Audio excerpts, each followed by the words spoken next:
Away from elections, the military regime in Mali has been directed to hand over power to a civilian president and prime minister immediately to avoid further sanctions. This is despite the position taken by the military ruler Assimi Goïta to consult his National Committee for the Salvation of the People leadership. Now, in a communique issued shortly after Tuesday's consultative meeting chaired by President ECOWAS further directs that the yet-to-be-appointed transition vice president shall not under any circumstances replace the transition president.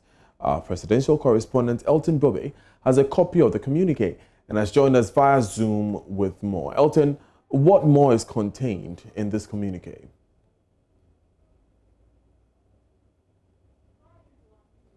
Elton, it seems you've muted your microphone. If you can unmute that now and take that answer for me one more time. Yes, Daniel, so I was saying that this communique just came up.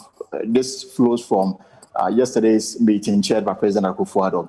Now, amongst the demands that ECOWAS is making on the military regime in Mali is one, for as a matter of urgency, they should take steps to release from detention the Prime Minister of Mali, Boubou Cissé, and the other high-ranking government officials who were taken into custody following the coup d'etat that saw the dissolution of the government. Secondly, they are making demands that as soon as possible and immediately, they should put together a transitional president and a prime minister, and these are to be civilians. Secondly, under no circumstance, like you said, should the transitional vice president assume the role of a president in the foreseeable future. And they are asking that this should be done immediately, and they've given them 18 months to ensure that the country is returned to constitutional rule. And secondly, ECOWAS says that they stand ready to shepherd Mali into constitutional rule.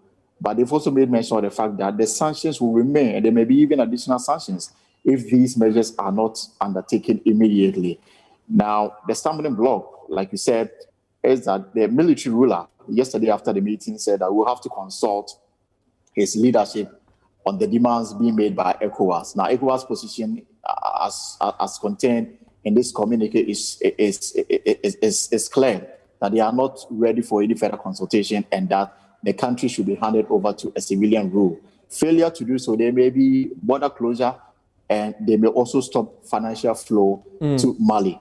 The Nigerian president, former president Goodluck Jonathan, has within a week to report back to ECOWAS on these demands being made in a communique that just came out. Now, Elton, you mentioned that they have 18 months to see a transition back to democratic rule. Is there a time limit for the appointment of this interim president and vice president? According to the communique that just came out, the 18 months period starts immediately from today. Okay. So the countdown started from today. And they have within from today to 18 months to return to constitutional rule, which means that between now and to the 18 months period elapsed, they should have in place a transitional president, a transitional vice president, and a transitional prime minister. And these are not supposed to be members of the military, even though we are told that yesterday at the meeting, Assimi Goïta made mention of the fact that the demand on them to hand over to somebody to supervise the transition from military to civilian rule could also be done by a military person. But from this communique, ECOWAS is quite clear that a civilian should be at the helm of affairs in taking the country back to constitutional rule. Elton Brobe, thank you very much for those updates. Let's